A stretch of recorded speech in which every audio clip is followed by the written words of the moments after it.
Hey everyone, welcome back to Garnock Reviews and welcome aboard Candi Land. This is a 1992 74-foot Hatteras Walkaround Motor Yacht. At the time of shooting this video, she was up for sale for $549,000 and she's lying in Palm Coast in Florida.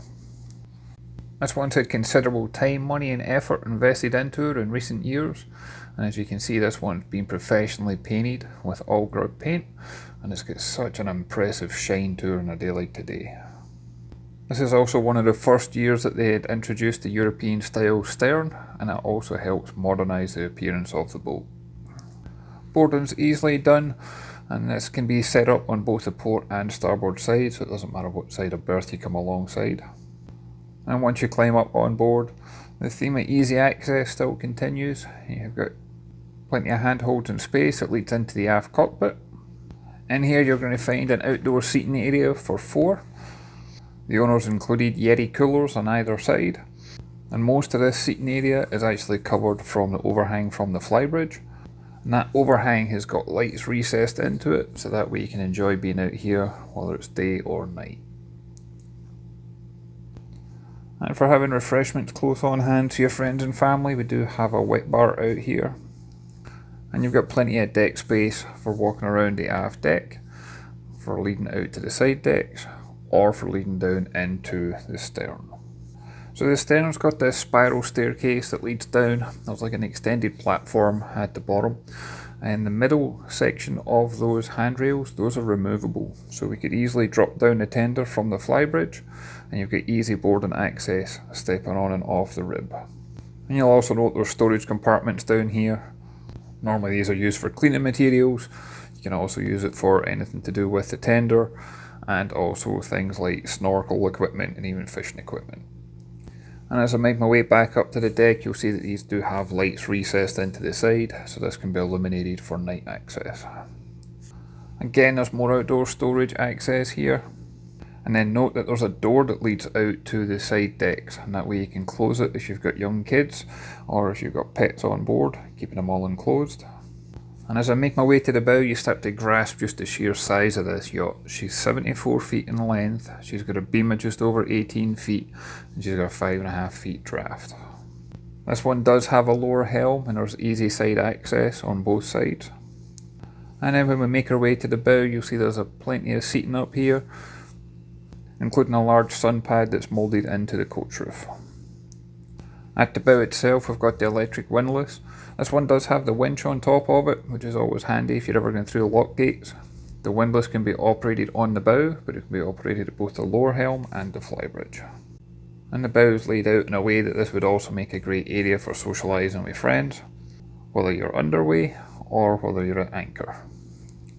And if you think the outside's impressive, wait till you see the inside. This one's got a rich walnut interior, and the woodwork appears to be in perfect condition throughout. Those large wraparound windows give great natural light. There are blinds throughout to help protect that woodwork. And one thing that stood out for me was the headlining. Normally when you get in older boats you start to see it sag, you start to see it stain, but this one is immaculate throughout. And for entertainment, on the starboard side we do have a pop-up TV. And the pop-up mechanism's actually remote operated. But you've got a large TV to allow you to enjoy your favourite TV shows and movies while you're relaxing on board.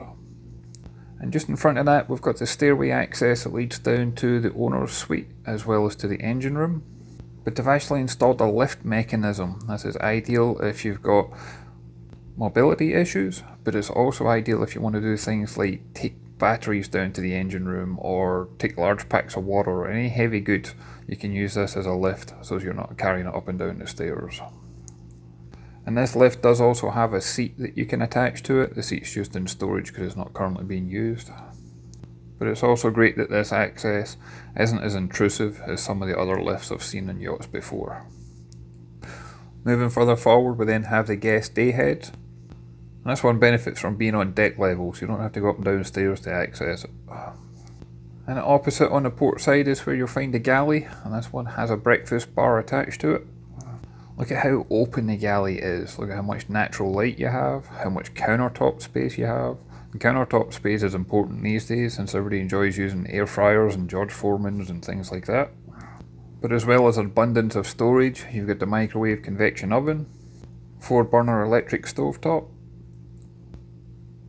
You've got a very deep stainless steel sink, and that faucet's got like a shower head attachment to it. You've then got an oven. You also have a dishwasher down below, and as I pan the camera around, you'll see on the starboard side we've got the full height fridge freezer.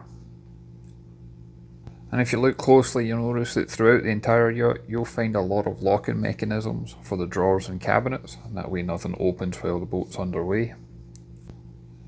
And then moving forward again, as we lead through the companionway, this takes you into the pilot house. The helm's centrally located, you get the wraparound windows, you get easy deck access to both port and starboard. Plenty of seating at the helm for husband and wife team, although this yacht is professionally captain maintained. Underneath the seating there's large storage that looks perfect for holding all your charts and navigation equipment. You've got more storage to the side, and again this would be perfect for holding things like all your vital paperwork for visiting ports, especially in international waters. You've got space for laying out paper charts or for working on logbooks. And then we've got a pair of Garmin multifunction displays, chart plotter, radar. These are integrated into the autopilot. You then have a full bank of engine instrumentation. This also includes a rudder angle indicator, all your pressure gauges, bilge alarms, bow thruster control. And then there's more instrumentation down below at the wheel itself. This one's got Naiad stabilizers built into it to help ease with that pitch and roll. You've got tank level indicators and alarms. You've got all your system monitoring alarms, and you've also got your generator controls. And to starboard is access to the Flybridge, and just like as I showed you to the lower accommodation, there is actually a lift mechanism installed to gain access to the Flybridge. Again, this is great for those with mobility issues, but you can also use this for raising and lowering any heavy objects. And this is remote operated, which makes it even easier if you're not standing on the platform itself. And once you do make your way up to the Flybridge, it's easy to understand why you want to make sure that any of your friends and family can join you up here. We got full wraparound seating, there's storage underneath those seats. And you've got a split section where part of it's covered under the bimini canopy and then part of it's obviously exposed.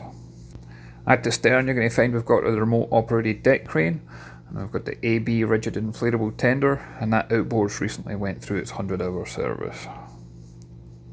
In the radar arch and obviously the bimini canopy covers, they're all easy to be dropped down.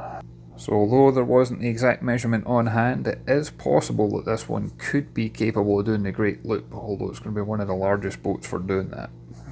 You then have an outdoor grilling station. This one's got an electric grill tucked away.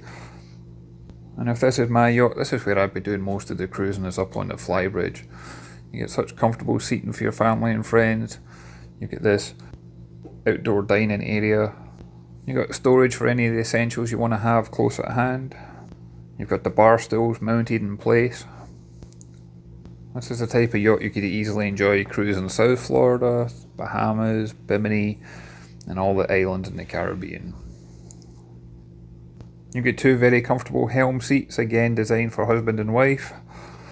But this Scotsman got a kick out of the fact that the refrigeration for that grilling station is in fact manufactured by Scotsman.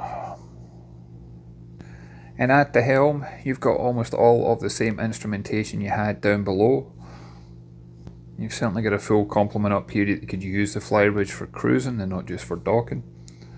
Full engine instrumentation, autopilot, stabilizer controls, your speed log depth, and then again you've got your Garmin multifunction display with a chart plotter and radar. And although a lot of the engine instrumentation looks original, I was impressed to see how clear everything is.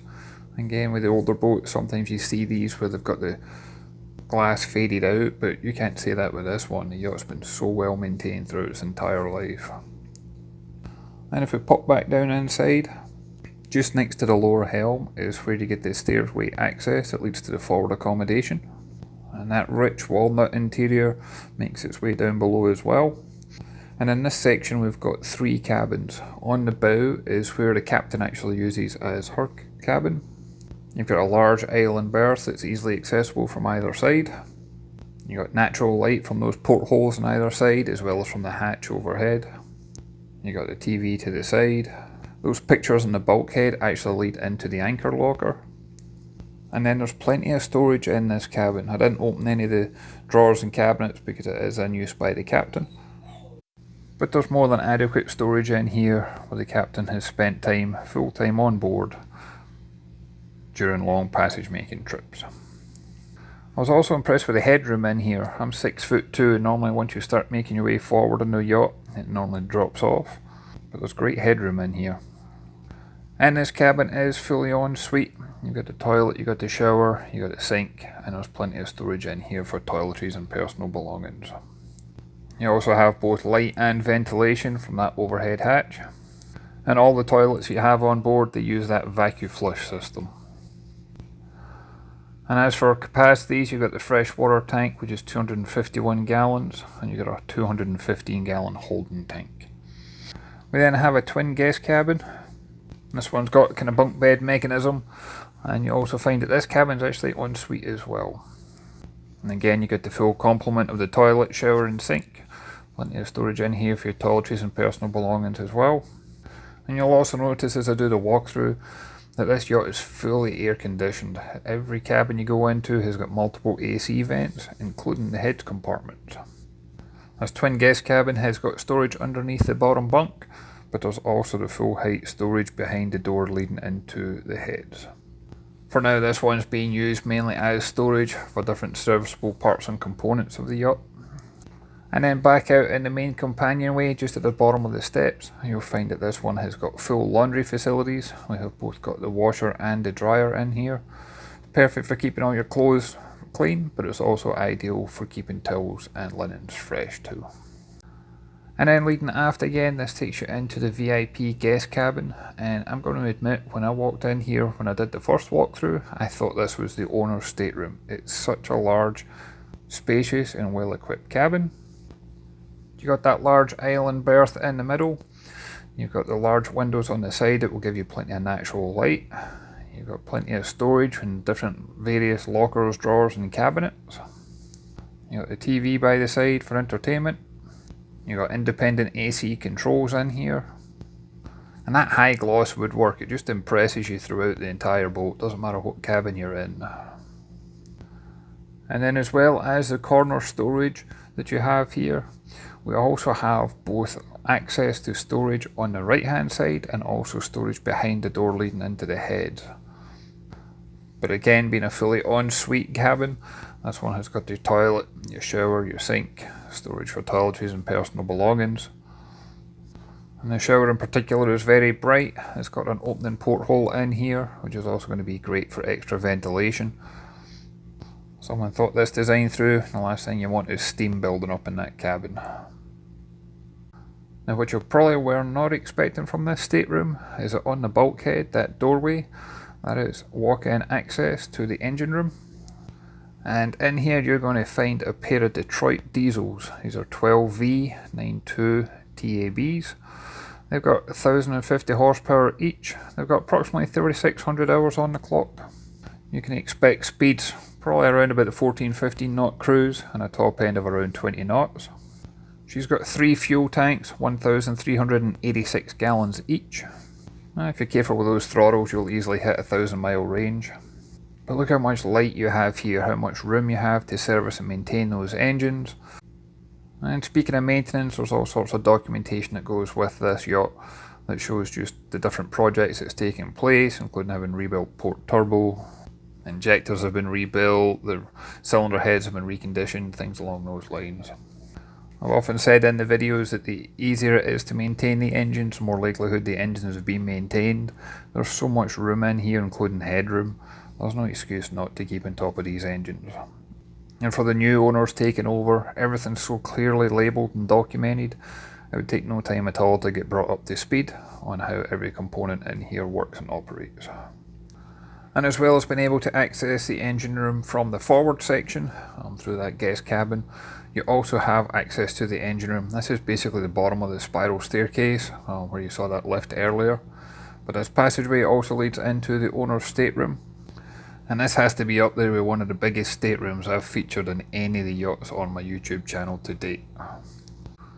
This stateroom's simply massive. It's got two-tone effect to it, which works really well.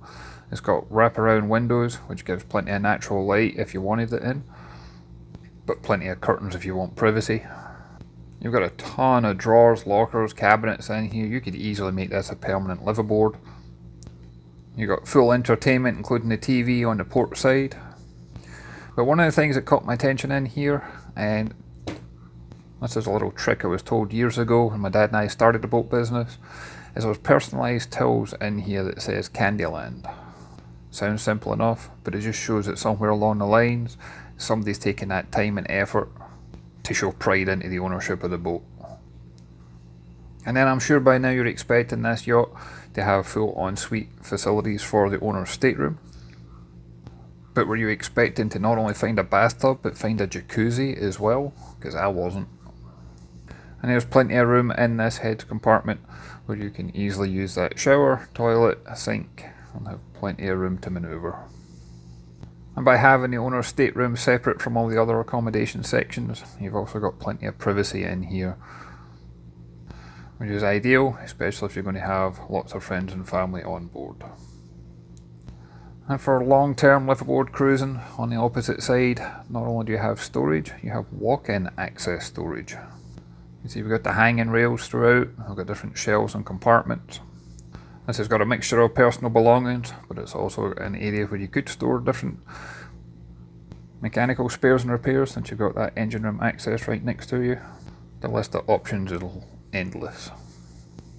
I'd like to thank Joe once again for allowing me the opportunity to come on board and check this one out. And as always, I'd love to hear your thoughts and comments. If you can go ahead and leave a comment down below. If you haven't done so already, hit that like and subscribe button. It really does make a difference. I look forward to catching you on the next one. Thanks everyone.